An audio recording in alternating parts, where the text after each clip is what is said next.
నమస్తే, నేను మీ వాసా లక్ష్మణ. పద్మశాలి మిత్రారా, ఒకసారి భీమండి నుంచి వెళ్ళి నేత కార్మికుడు కుస్మ సత్యనారాయణ నేత కార్మికుడు ఒక వీడియో మనకు పంపించిండు. ఒకసారి చూద్దాం. చూసిన తర్వాత మనం కొద్దిగా మాట్లాడుకుందాం. పద్మశాలి మిత్రారా, ఖచ్చితంగా ఈ వీడియో చూసే ప్రయత్నం చేయండి, చూడండి కూడా ఖచ్చితంగా. అసలు పద్మశాలిల స్థితి ఏంటిది? ఎందుకంటే పద్మశాలిల కులవృత్తి కదా, నేత వృత్తి.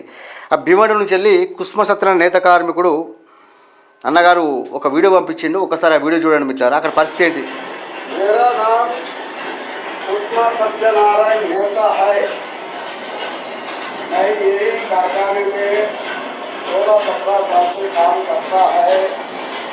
देखो ये रूम बंगाल में చూడండి, చూసిన తర్వాత మనం స్పష్టంగా మాట్లాడుకుందాం.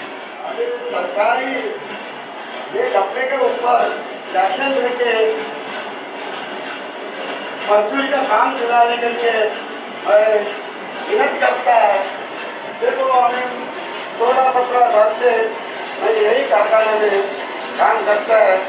आज ये लोग बंगाल में भेजेगा तो ఇక్కడ భివండి నుంచి వెళ్ళి నేత కార్మికుడు కుస్మ సత్యనారాయణ నేత కార్మికుడు అక్కడ ఏం మాట్లాడుతూ హిందీలో మాట్లాడాడు.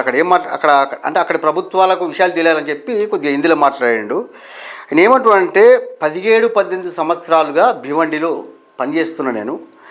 అక్కడ నేసిన బట్టకు గిట్టుబాటు ధర లేకపోవడమా, లేకుంటే అక్కడ ప్రభుత్వాలు వివక్ష చూపడమా, ఏదో ఒకటి మొత్తం మీదైతే ఆ వ్యవస్థను మూసివేసి ఆ సాంఖ్యాలను పవర్ లూమ్స్ను అంటే చెత్త సామాన్లు అమ్మే పరిస్థితి వచ్చేసింది. రేపు నా జీవన స్థితి ఎట్లా గడుస్తుంది, రోజు రోటి రేపటి నా బతికేంది అనేటువంటి ఒక ఆవేదన వ్యక్తం చేస్తున్నాడు కుస్మ నేత కార్మికుడు. ఒకసారి కుస్మ సత్యనారాయణ గారితో మాట్లాడిన తర్వాత మనం ఖచ్చితంగా మాట్లాడుకుందాం. పద్మశాలి మిత్రారా, కొద్దిగా ఖచ్చితంగా ఈ వీడియో చూడండి. పద్మశాలి సమాజంపై ఏ విధంగా రాజకీయాలు కక్ష కడుతున్నాయి. ఇప్పుడు నేనేమంటున్నాను మిత్రారా, తెలంగాణ విషయం తీసుకుంటే తెలంగాణ ఉద్యమ సమయంలో ఏం చెప్పిండ్రు? తెలంగాణ వస్తే దుబాయ్, బొంబాయి, భీమండి ఇట్లా వలస జీవితాలు ఆగిపోతాయి, అందరు బతుకులు బాగుపడతాయని చెప్పి ఉద్యమ సమయంలో కల్వకుంట్ల చంద్రశేఖరరావు గారు చెప్పిండు, గత ముఖ్యమంత్రి గారు. మరి ఆయన 10 సంవత్సరాలు పరిపాలించిళ్ళు. వలస జీవితాలు ఆగిపోలేవు, ఆకల్చాలు ఆగిపోలేవు, నేత కార్మికులు ఆత్మహత్యలు ఆగిపోలేవు. మరి ఇప్పుడు రేవంత్ రెడ్డి గారు వచ్చిళ్ళు, ఇదే విధంగా కొనసాగుతున్నది. ఒక్కసారి ఎంత అన్నగారికి ఫోన్ చేద్దాం, ఒకసారి అక్కడ పరిస్థితి ఏంటి తెలుసుకుందాం.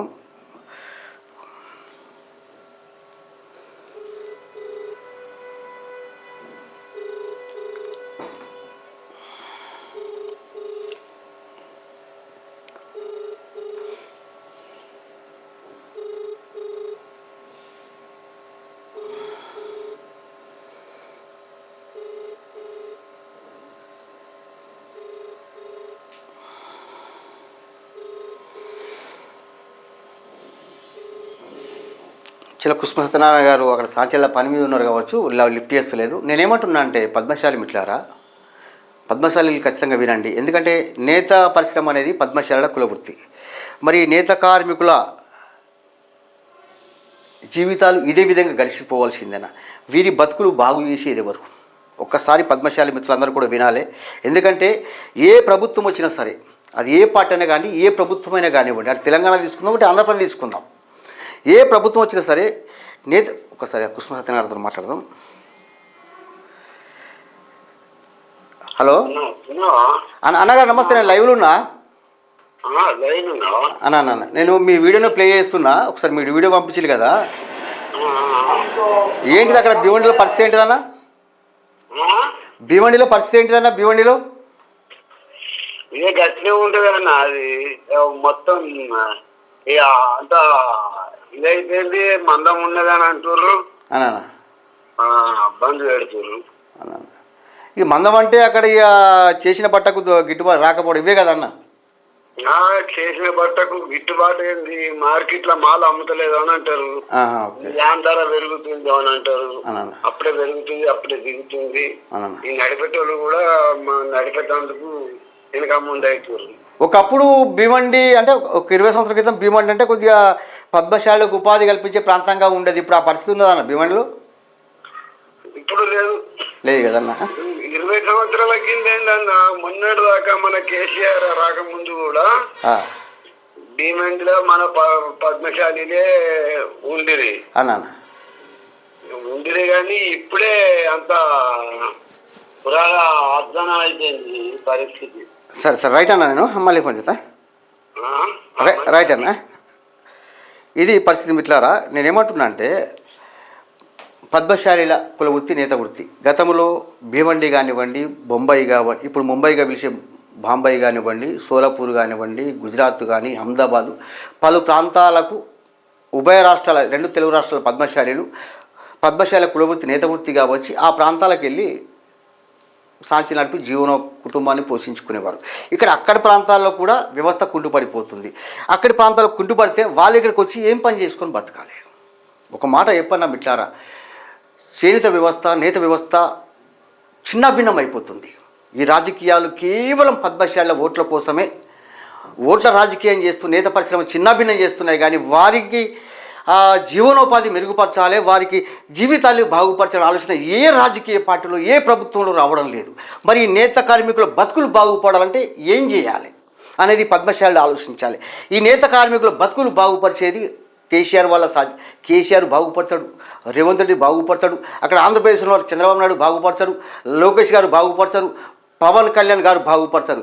వీరి బతుకులు బాగుండాలంటే పద్మశాలి సమాజం నుంచి బలమైన గొంతులు అసెంబ్లీ గేటు బద్దలు కొట్టుకుని అసెంబ్లీలోకి వెళ్ళిన రోజు మాత్రమే వీరి బతుకులు బాగుపడతాయి తప్ప ఎంతసేపు నాకు కేసీఆర్ అంటే అభిమానము, నాకు రేవంత్ రెడ్డి అభిమానము, నాకు లోకేష్ గారి అభిమానము, నాకు చంద్రబాబు నాయుడు అభిమానము, నాకు పవన్ కళ్యాణ్ అభిమానమని వాళ్ళపైన అభిమానంతో జెండాలు మోసినంత కాలం పాము కదా తన పిల్లల్ని తానే చంపుకున్నట్టు పద్మశాలి సమాజ జాతి ముందు నేత కార్మికులు చెల్లాచెదురైపోతూ దిక్కుతో స్థితిలో ఆత్మహత్య చేసుకుంటే ఏమి చేయలేని నిస్సహాయ స్థితిలో పద్మశాలి సమాజం ఉండిపోతుంది. కాబట్టి ఓ పద్మశాలి మిట్లారా, ఒక పద్మశాలి బిడ్డగా అయిపోతున్నా నేను. నేత కార్మికుల బతుకులు బాగుపడాలంటే, పద్మశాల జీవితాలు బాగుపడాలంటే కేసీఆర్ వల్లనో రేవంత్ రెడ్డి వల్లనో చంద్రబాబు నాయుడు వల్ల సాధ్యం కాదు. వీరి బతుకులు బాగుపడాలంటే పద్మశాలి బిడ్డలు బలమైన గొంతులు అసెంబ్లీ గేటు బద్దలు గొంతుకుని పోయినాడు పద్మశాలి వాదం వినిపించిన రోజు మాత్రమే వీళ్ళ బతుకులు బాగుపడుతుంది తప్పించి ఎంతసేపు వాణి జెండా విని జెండా మోసినంత కాలం పద్మశాలి జీవితాలు బాగుపడే పరిస్థితి లేదు మిట్లారా. ఒక కావ్యతతో మాట్లాడుతున్నా. ఎందుకంటే మిట్లారా, పద్మశాలి సమాజం గతం వేరు, వర్తమానం వేరు, భవిష్యత్తు వేరు. గతం ఆర్థికంగా వెనుకబాటులో ఉన్నది. వర్తమానానికి వచ్చేసరికి ఆర్థికంగా బలపడుతున్న సామాజిక వర్గం. ఈ బలపడుతున్న సామాజిక వర్గం రాజకీయాలపై పడిగేస్తే ఖచ్చితంగా నేత కార్మికుల బతుకులు బాగుపడతాయి తప్పించి అప్పటిదాకా కూడా నేత కార్మికుల బతుకులు బాగుపడే పరిస్థితి లేదు మిత్రులారా. కాబట్టి పద్మశాలి సోదరులారా, ఇకనైనా గ్రహించండి, ఇకనైనా మార్పు రావాలి. ఎంతసేపు జెండాలు మోసే కాడ జిందాబాద్ కొట్టే కాడ కాదు.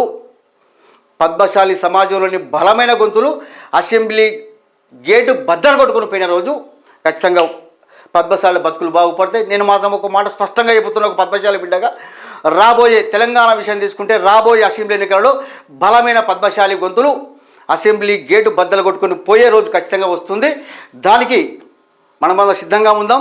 పద్మశాలి సోదరులారా, ఖచ్చితంగా చెప్తున్నా, ఇంత జనాభా ఉండి, ఇంత ఓటు బ్యాంక్ ఉండి, ఇంత సమాజానికి ఇంత నష్టం జరుగుతుంటే మనం నిస్సహాయ స్థితిలో మనం నిశ్శబ్దంగా ఉండిపోతున్నాం. ఇలా పద్మశాలి సమాజం నిశ్శబ్దమైతే నీ కారణము. కాబట్టి పద్మశాలి మిట్లారా, ఖచ్చితంగా రాబోయే అసెంబ్లీ ఎన్నికలలో పద్మశాలి సమాజంలోని బలమైన గొంతులు అసెంబ్లీ గేటు బద్దలు కొట్టుకుని పోయిన రోజు మాత్రమే నేత కార్మికుల బతుకులు బాగుపడతాం మిట్లారా. ఎంతసేపు వానికి వీనికి జిందాబాద్ కొట్టినంత కాలం నేత కార్మికుల బతుకులు బాగుపడడం కాదు కదా, యావత్ పద్మశాలి సమాజం ఉనికి కూడా కోల్పోయే ప్రమాదం ఉంది. ఇది ఒక పద్మశాలి బిడ్డగా చెప్తున్నా. జై పద్మశాలి. అదేవిధంగా పద్మశాలి మిత్రులందరికీ నేను ఒక విషయం ఏంటంటే, పద్మశాలి సమాజంలో చైతన్యం రావాలి, పద్మశాలి సమాజంలో ఒక కదలిక రావాలని, పద్మశాలి సమాజ సమస్యల కోసం ప్రతి అంశం మాట్లాడుకునేందుకు పద్మశాలి సమాజం కోసమే ప్రత్యేకంగా మనం ఈ పద్మశాలి జిఎస్టీని ఏర్పాటు చేయడం జరిగింది. కాబట్టి పద్మశాలి మిత్రులందరూ కూడా ఖచ్చితంగా ఛానల్ సబ్స్క్రైబ్ చేయండి, షేర్ చేయండి. మీరు కూడా ఈ వ్యవస్థ ఇంకా బలంగా ముందుకెళ్లేందుకు మీ సపోర్ట్ అందించే ప్రయత్నం చేయండి. జై పద్మశాలి.